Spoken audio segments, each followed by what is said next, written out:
नमस्कार दोस्तों, easy education channel में आपका एक बार फिर से स्वागत है। आज हम बात कर रहे हैं हमारा राजस्थान कक्षा 6 भाग 1। कक्षा 6 की जो हमारा राजस्थान जीके से संबंधित जो किताब चलती है उसको हम आपको इस वीडियो में करवाने वाले हैं। 2 वीडियो के माध्यम से कक्षा 6 पूरी कराई जाएगी और 2 वीडियो के माध्यम से ही कक्षा 7 पूरी कराई जाएगी। इसके बाद में कक्षा 8, 9 और 10 और 11 और 12 यानी कि कक्षा 6 से 12 तक की जितनी भी राजस्थान जीके से संबंधित किताबें चलती हैं वो सारी पूरी कराई जाएगी। कंपटीशन एग्ज़ाम में इन्हीं में से क्वेश्चन हूबहू देखने को मिलते हैं, ये आप लोग भी जानते हैं। तो आइए शुरू करते हैं कक्षा 6 हमारा राजस्थान। तो आइए शुरू करते हैं। राजस्थान अध्ययन के लिए ये किताबें हैं। तो विश्व का सबसे बड़ा महाद्वीप है एशिया महाद्वीप। एशिया के दक्षिणी भाग में भारत स्थित है। कौन से भाग में स्थित है? दक्षिणी भाग में स्थित है। 28 राज्य हैं और 8 केंद्र शासित प्रदेश हैं भारत में। क्षेत्रफल की दृष्टि से भारत का जो सबसे बड़ा राज्य है वो अपना राजस्थान है। राजस्थान का क्षेत्रफल है 3,42,239 वर्ग किलोमीटर। ये भारत का 10.41% है। राजस्थान का जो विस्तार है वो उत्तर पश्चिम में 23-3 से 30-12 उत्तरी अक्षांश और 69-30 से 78-17 पूर्वी देशांतर के मध्य है। उत्तर से दक्षिण की इसकी लंबाई है 826 किलोमीटर, जबकि पूर्व से पश्चिम की लंबाई है 869 किलोमीटर। कुल 33 जिले हैं। सबसे बड़ा जिला जैसलमेर है, सबसे छोटा जिला धौलपुर है। सर्वप्रथम सूर्योदय और सूर्यास्त पूर्वी जिले धौलपुर में ही होता है। 33 जिलों को 7 संभागों में बांटा गया है। जयपुर, जोधपुर, बीकानेर, अजमेर, कोटा, उदयपुर, भरतपुर। जयपुर में 5 जिले आते हैं, जबकि आपके जोधपुर और उदयपुर में 6 जिले आते हैं। बाकी बीकानेर, अजमेर, कोटा और भरतपुर में 4 जिले आते हैं। जयपुर संभाग में आते हैं जयपुर, दौसा, सीकर, झुंझुनू और अलवर। जोधपुर में आते हैं जोधपुर, बाड़मेर, जैसलमेर, पाली, जालौर और सिरोही। बीकानेर में आते हैं बीकानेर, चूरू, हनुमानगढ़ और गंगानगर। अजमेर में आते हैं अजमेर, भीलवाड़ा, टोंक और नागौर। कोटा में आते हैं कोटा, बूंदी, बारा, झालावाड़। उदयपुर में आते हैं उदयपुर, राजसमंद, चित्तौड़गढ़, डूंगरपुर, बांसवाड़ा, प्रतापगढ़। भरतपुर में आते हैं भरतपुर, धौलपुर, करौली और सवाई माधोपुर। राजस्थान के 5 पड़ोसी राज्य हैं: पंजाब, हरियाणा, उत्तर प्रदेश, मध्य प्रदेश और गुजरात। इसकी जो स्थलीय सीमा है वो 5,920 किलोमीटर है। रेड क्लिफ जो अंतर्राष्ट्रीय सीमा रेखा है वो 1,070 किलोमीटर है। राजस्थान के साथ सबसे लंबी सीमा बनाने वाला राज्य है एमपी, मध्य प्रदेश। आगे इसमें बात करते हैं। तो पहला जो वेद है वो है आपका ऋग्वेद। आर्यों का जो प्रारंभिक जनतंत्र था वो मरु प्रदेश है। मरु प्रदेश में बीकानेर, नागौर, चूरू, गंगानगर और जैसलमेर, बाड़मेर जिले आते हैं। जांगल प्रदेश की राजधानी छतरपुर, नागौर जो वर्तमान में नागौर है वो थी। जांगल प्रदेश में बीकानेर, नागौर और जोधपुर जिले आते हैं। कृष्ण और बलराम द्वारिका जाते समय जांगल प्रदेश से ही गुजरे थे। मत्स्य जनपद की जो राजधानी है वो विराट नगर है और इसका उल्लेख ऋग्वेद में किया गया है और चीनी यात्री युआन चांग ने भी इनका वर्णन किया है। सूरसेन जनपद की राजधानी मथुरा थी।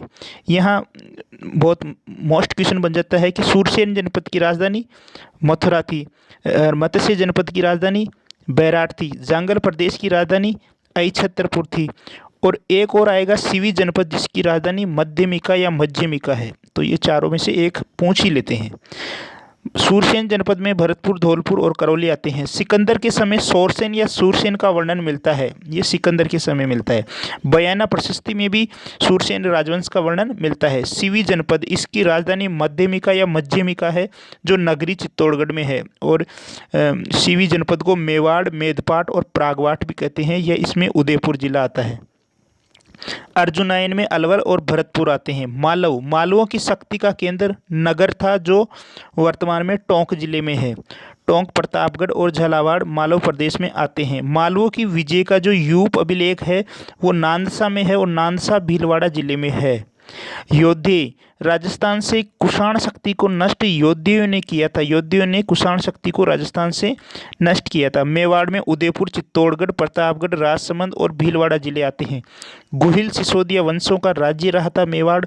नागदा, आहड़, कल्याणपुर, चित्तौड़, कुंभलगढ़, चावंड, उदयपुर ये समय समय पर राजधानियां रही थी मेवाड़ की। वागड़ या वागट डूंगरपुर बांसवाड़ा को कहते हैं। मारवाड़ में मंडोर, जोधपुर आते हैं जहां गुर्जर प्रतिहारों ने शासन किया था। हाड़ौती में कोटा बूंदी आते हैं और बूंदा मीणा के नाम पर बूंदी का नामकरण हुआ था। ढूंढाड़ में जयपुर आते हैं जहां कछवा राजपूतों ने शासन किया था। मेवात में अलवर, भरतपुर आते हैं। हसन खां मेवाती जो महाराणा सांगा की ओर से खानवा के युद्ध में लड़ा था अकबर से, ये बहुत प्रसिद्ध था हसन खां मेवाती। मेवात में अलवर भरतपुर आते हैं। मांड या वल क्षेत्र में जैसलमेर आते हैं। गुजरातरा में जोधपुर आता है। कांठल में प्रतापगढ़ आता है। मालवा में झालावाड़ आता है। शेखावाटी में सीकर, चूरू, झुंझुनू आते हैं और मेरवाड़ा में आपके ब्यावर और अजमेर क्षेत्र आते हैं। आगे बात करते हैं कि प्रशंसा में लिखे गए अभिलेखों को प्रशस्ति कहा जाता है। घटियाला अभिलेखों में प्रतिहारों का वर्णन है। बिजोलिया में चौहानों का है और चीरवा शिलालेख रावल समर सिंह का है। तामर संस्कृति के अवशेष गणेश्वर से मिलते हैं और गणेश्वर नीम का थाना सीकर के पास है। आगे बात करते हैं काले एवं लाल जो मर्द भांड है वो जोधपुरा से मिले हैं और जोधपुरा जयपुर में है और नौह है भरतपुर में है। इन दोनों जगह से ये मिले हैं। पृथ्वीराज विजय जयनक की रचना है जिसमें चौहानों की उपलब्धि का वर्णन है। हम्मीर महाकाव्य नयनचंद सूरी का है जिसमें अलाउद्दीन खिलजी का रणथंबोर विजय का वर्णन है। तो अलाउद्दीन खिलजी की रणथंबोर विजय का वर्णन नयनचंद सूरी कृत हम्मीर महाकाव्य में है। कानड़ देव प्रबंध ये पद्मनाभ की रचना है। दलपत विलास इसमें बीकानेर के दलपत सिंह की ये रचना है। वचनिका Khidiya Jagga. Annals and antiquities of Rajasthan और पश्चिमी भारत की यात्रा ये कर्नल जेम्स टोड की रचनाएं हैं। वंश भास्कर सूर्यमल मिश्रण की रचना है और ये बूंदी के थे। वीर विनोद कविराज श्यामल दास की रचना है। मारवाड़ राज्य का इतिहास विश्वेश्वर नाथ रेऊ की रचना है। बहुत मोस्ट क्वेश्चन है ये। मारवाड़ राज्य का इतिहास विश्वेश्वर नाथ रेऊ की रचना है। इसमें उदयपुर, जोधपुर, सिरोही, डूंगरपुर, बांसवाड़ा, प्रतापगढ़ का इतिहास ये गौरी शंकर हीराचंद ओझा की रचना है। सबसे पहले प्रस्तर युग था, फिर ताम्र कांस्य युग आया और फिर लौह युग आया था। सर्वप्रथम लोगों ने तांबे धातु का प्रयोग किया था। कालीबंगा ये घग्गर नदी के किनारे है, हनुमानगढ़ जिले में है और इसकी खोज अमलानंद घोष ने की थी। इसकी जो खुदाई है वो बीबी लाल और बीके थापर ने की थी।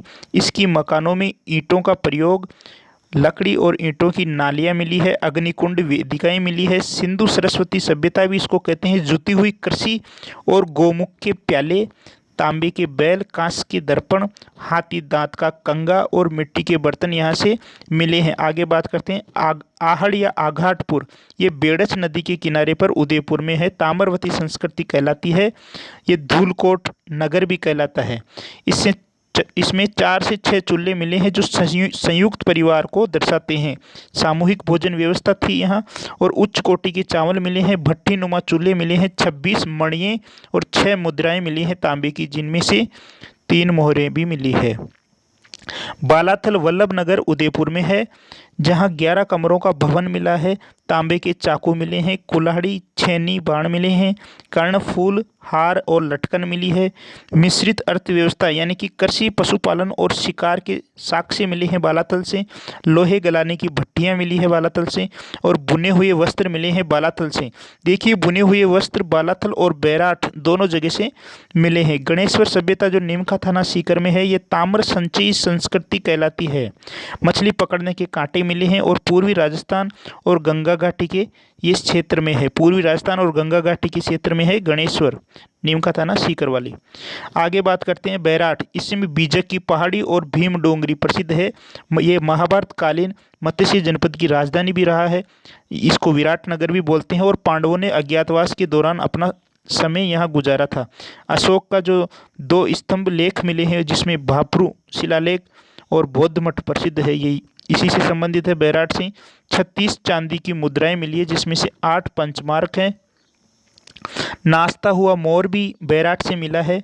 पत्थर की संदूक और हाथ से बुना हुआ वस्त्र जो बालाथल और बैराट दोनों जगह से मिला है।